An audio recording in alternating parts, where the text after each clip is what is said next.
right, let's take a look at our early forms of graphic communication. And for this, we're just going to start at the actual beginnings. And this is before we had graphic design as we know it. We're already trying to find a way to communicate, to share our ideas. And how do we do this if we don't have a written language?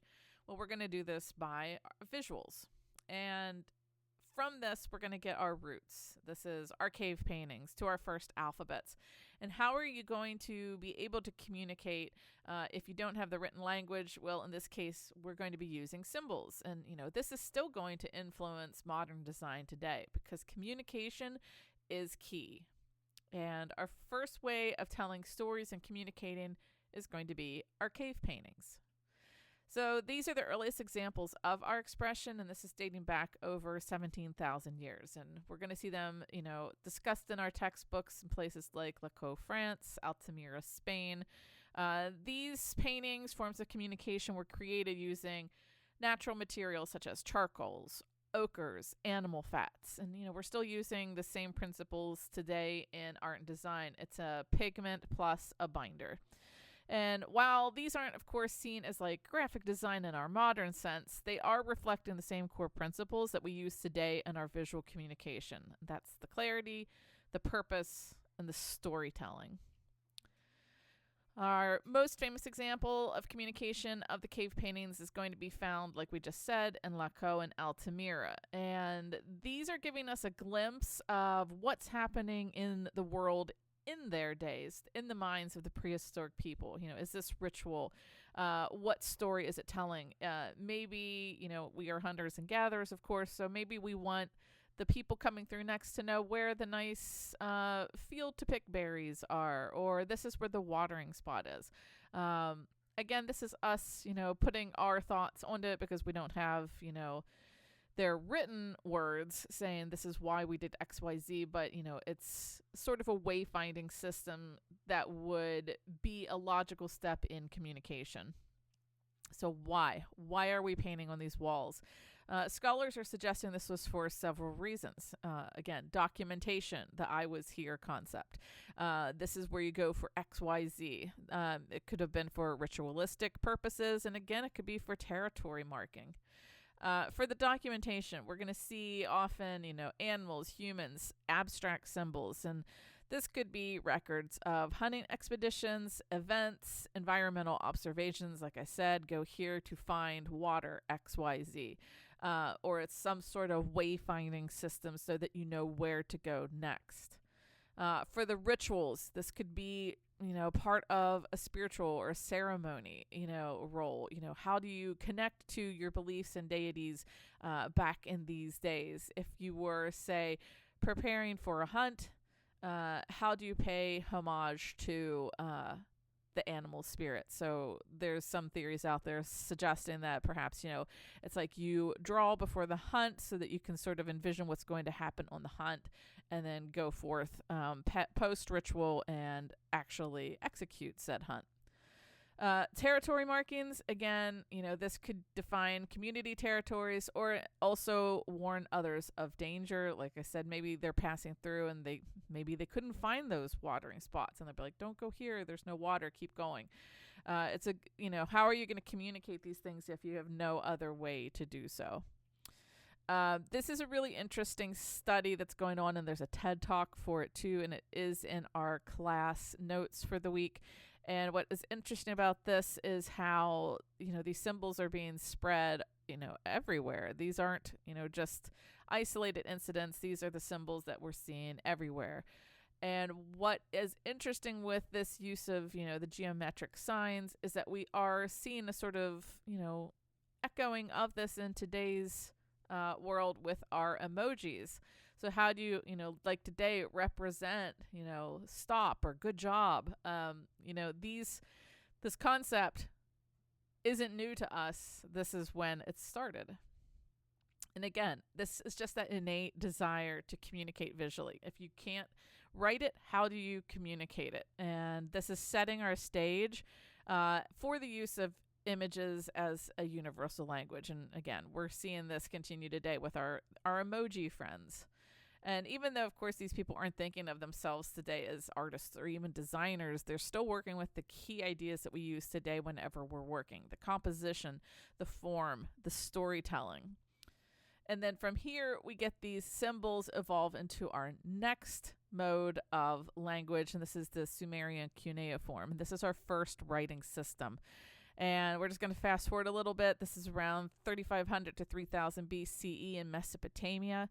We're going to see that first writing system, our cuneiform. And this is just, simple pictures that's representing object or ideas, and this is going to evolve into these wedge-shaped symbols that are pressed into the clay tablets. And it might look basic to us now, but back then it was very revolutionary. And these are just some examples of it. And why? Why are we, developing it a little bit further? Why is our need for the written letter, purposeful? Well, we need to keep records of some sort. So this could be for trade, for taxes, for property. Who owns that property? Well, it's on this clay tablet.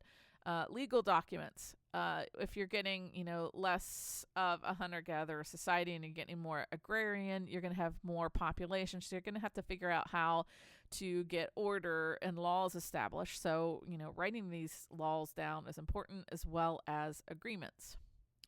And then since we saw some of the cave ones, I wanted to show some visual examples of this and how it sort of evolves over time from those symbols to the wedge-shaped forms. And again, just thinking at this from a design perspective, what does the evolution look like? Symbols, we're going to simplify it a little bit. We're going to get a little bit more, down to the bare bones and the essentials, and it's going to have that more iconographic feel to it. And here is another example of this. This is in your Canvas page, so you'll be able to click on that link and look into it a little bit further. But what was interesting with all of these is, we're putting it on clay tablets. One of the things we're going to see happening is, if you have a lot of these, it's going to take then storage. You have to have a lot of space to keep them. So how is this going to shift and evolve? This is going to be a problem that we're going to be troubleshooting in a little bit in our timeline.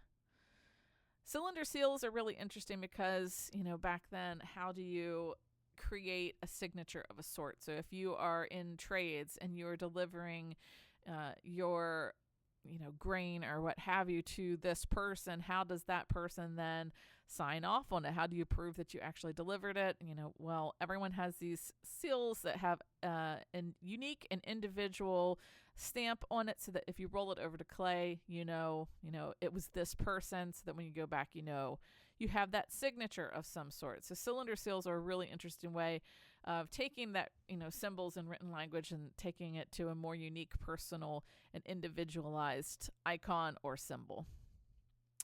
From these icons, we're going to start using it in a more, structured system so that we can actually see this writing as a form of art. Developed around 3100 BCE, Egyptian hieroglyphs combined logographic and alphabetic elements. Unlike cuneiform, these were often literal depictions of objects or ideas. These again, we're seeing it used for the religious texts, and we also are going to have them on monuments. So these are both some sort of record-keeping system. But monuments, think about like the Palette of Narmer, where we have our unification of Upper and Lower Egypt. So it's showing XYZ happened, and here's the documentation of it. Just like before, a visual example of everything.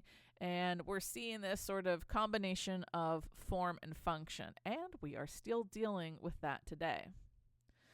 Scribes and artists actually work together to create these. And, they're thinking about these compositionally as well. How do you balance it on the page? How do all the elements work?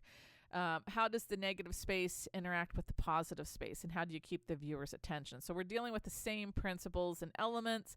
It's just a slightly different output than we are used to.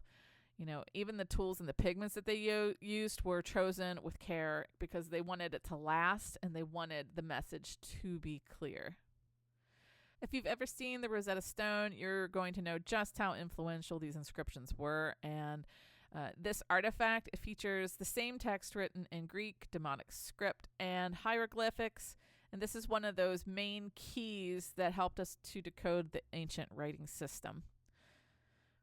All right, so we have our symbols and we need to push it to the next level, and our friend alphabet starts coming into play. And this is, it's a mode of simplicity and accessibility because, we need to figure out how to get all these systems to be a little bit more unified. So by 1200 BCE, the Phoenician alphabet simplified writing systems even further. And unlike our friend, the hieroglyphs or cuneiform, it just had 22 characters. And in this case, instead of being a symbol or an icon for something, it's representing a sound. And this is going to make it a lot easier to learn, and it's also going to spread across the Mediterranean. And just so we can have, again, a visual representation of that, so you can see where we were with the hieroglyphs, and then we see the Phoenicians, and then how it evolved Greek, Roman, and Hebrew, and so on. So we can see how it shifted from symbol to alphabet. The Phoenician alphabet is laying the groundwork for what we're seeing in modern typography. It's going to focus on clarity and, like we said, the accessibility, ease of reading and legibility. And this is also going to influence later alphabets, and that includes the Greek and Roman, which is, of course, what forms the basis of the Latin script we use today in Western world. And this evolution highlights how reducing the complexity can make communication much more effective. And spoiler alert, this is a key idea in graphic design throughout all of our time. We want it to be legible, and we want it to be easy to read and digest so that your idea comes across to the viewer.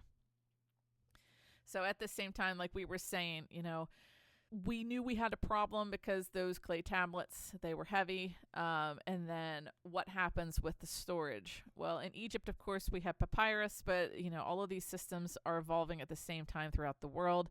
And we have, our scrolls, the rice paper, and, it's a little bit lighter, it's more portable, and it's easier to store. So while the Phoenician alphabet's laying the groundwork for the modern type, we're seeing these writing systems continue to emphasize the visual and aesthetic and artistic aspects of communication.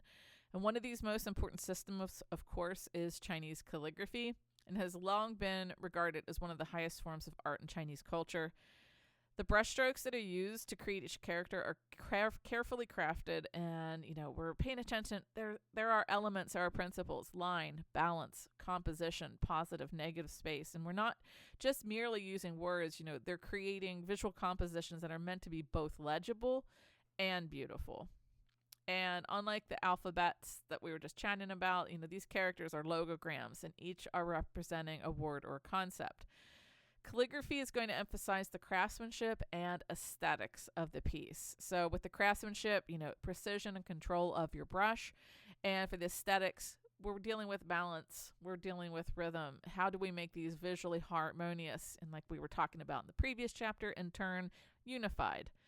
And this tradition is going to remind us that writing can transcend functionality and it become an art form of itself. And, a lot of graphic designers today are drawing from this idea, especially if you're one of those working with custom type design or hand lettering or even, calligraphy, brush lettering today. And whether you're working with Latin characters or Chinese characters, the principles of balance, rhythm, and composition are the same.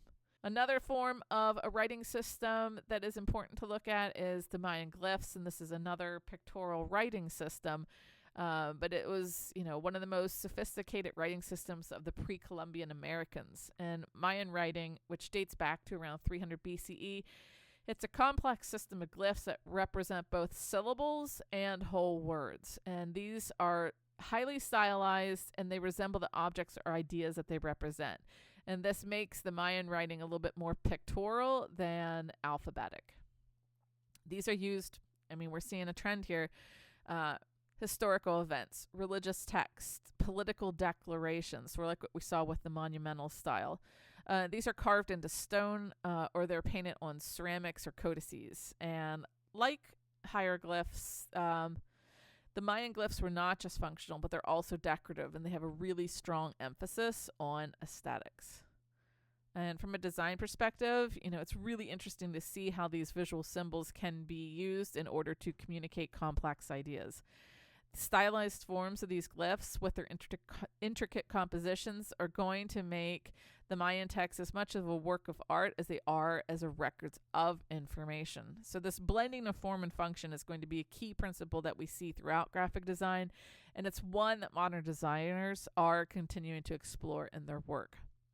And just to recap this part, we're seeing these things used for historic records. We're seeing them used for religious texts, and they're super decorative and blended art with communication. And these intricate designs demonstrate how visual storytelling can enhance meaning, and this is a concept central to graphic design. All right, so we're taking all of this and we're going to start blending it all together, and it's going to give us the foundations of what we use for typography today. And what's starting this sort of split into organized information, and the alphabet is the Roman inscriptions, which just is precision and proportion. And Roman inscriptions, just like this one on the Trajan's column, is going to be the earliest examples of typography. The letter forms, these, we're seeing the trend again. They're carving them into stone. We want them to be something that withstands, time and weather and the elements. And we want it to stand as a testament and a story to whatever has happened. And the letter forms are going to be carved in the stone with precision and with balance because we want it to be clear. We want that legibility. We want you to be able to tell what we're saying even from afar. And with aesthetics, the clean geometric lines, really carefully proportioned curves. All right, we're going to see the introduction of the serif, and the serif is a type of typeface style. And these are these little legs or the phalanges on the bottoms. You can see for example, at the bottom of the A or the B or the C, where there's this little bit of a foot coming off of it. This is going to help improve readability, and it's also going to add elegance to a piece. And these principles, they've lasted. We still are using serifs today. Serifs are really easy on the eye, so it makes a lot of info on the page easy to digest. And this has inspired typefaces like Trajan, which is popular in film, posters, and branding today. And just so that we can see some examples of this, someone has been assembling all of the movie posters that use the Trajan typeface. And this was created by Carol Twombly, and I also have notes on this in our Canvas page, so you can go and read more on all of this. It's also used in a lot of more, upscale style branding, because again, it's clean, it's easy to read from afar, or like in the case of Hamilton, if you want something to have that sort of echo of history to it.